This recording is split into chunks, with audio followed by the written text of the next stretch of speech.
Ya, untuk mengetahui perkembangan terkini dan ketersediaan bed untuk pasien COVID-19 di Wisma Atlet Kemayoran, Jakarta Pusat, kita telah terhubung dengan Ihsan Zahri. Selamat pagi Ihsan, bagaimana untuk kondisi RSDC dan Wisma Atlet pada pagi ini? Ya, Yohana dan juga pemirsa, jumlah kasus positif COVID-19 ini terus mengalami peningkatan setidaknya 1 hingga 3 pekan belakangan ini, di mana memang jumlah kasus harian saat ini mencapai ataupun melampaui 1.000 kasus, bahkan sempat melebihi 2.000 kasus pada tanggal 24 Juni 2022 lalu. Peningkatan kasus positif COVID-19 ini tentunya mempengaruhi jumlah pasien yang dirawat di RSDC Wisma Atlet Kemayoran. Sempat hanya tinggal 2 pasien pada awal bulan Mei 2022 lalu. Saat ini jumlah pasien yang dirawat di RSDC Wisma Atlet Kemayoran ini mencapai ratusan orang. Berdasarkan data yang dikeluarkan oleh pihak Rumah Sakit Wisma Atlet, ini dari sebelumnya 110 pasien yang dirawat hingga pukul 8 malam tanggal 28 Juni 2022 kemarin bertambah 10 pasien, yakni menjadi 120 orang pasien yang dirawat di RSDC Wisma Atlet Kemayoran ini. Jumlah ini terdiri dari 48 pria dan 72 wanita.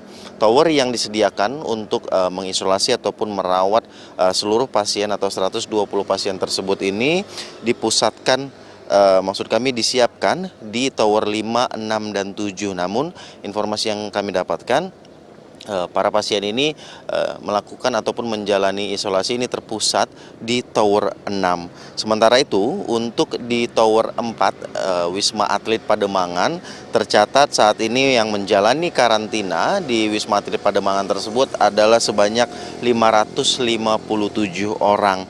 Ini merupakan pelaku perjalanan luar negeri yang kami lihat datanya ini sebagian besar merupakan pekerja migran Indonesia. Yohana dan juga pemirsa, diketahui pemerintah saat ini masih memberlakukan wajib karantina setidaknya 5 kali 24 jam bagi pelaku perjalanan luar negeri yang belum menerima vaksin sama sekali atau masyarakat yang baru menerima dosis pertama vaksin COVID-19. Sementara itu, untuk yang sudah menerima vaksin 2 kali dosis dan juga vaksin booster, ini tidak wajib untuk menjalani karantina. Dan sementara itu, peningkatan kasus positif COVID-19 ini diprediksi akan terus terjadi, di mana beberapa waktu lalu Menteri Kesehatan Budi Gunadi Sadikin ini menyebutkan puncak gelombang COVID-19 subvarian Omikron BA4 dan BA5 ini diprediksi akan terjadi pada pekan kedua atau pekan ketiga bulan Juli 2022 mendatang. Prediksi itu didasari dari apa yang telah terjadi di Afrika Selatan, di mana itu merupakan negara asal mulanya atau munculnya varian COVID-19 ataupun subvarian Omikron BA4 dan juga BA5. Kembali ke Anda, Yohana. Ya Ihsan, lalu untuk penanganan kasus COVID-19 ini apakah berbeda dengan varian baru ini, Ihsan?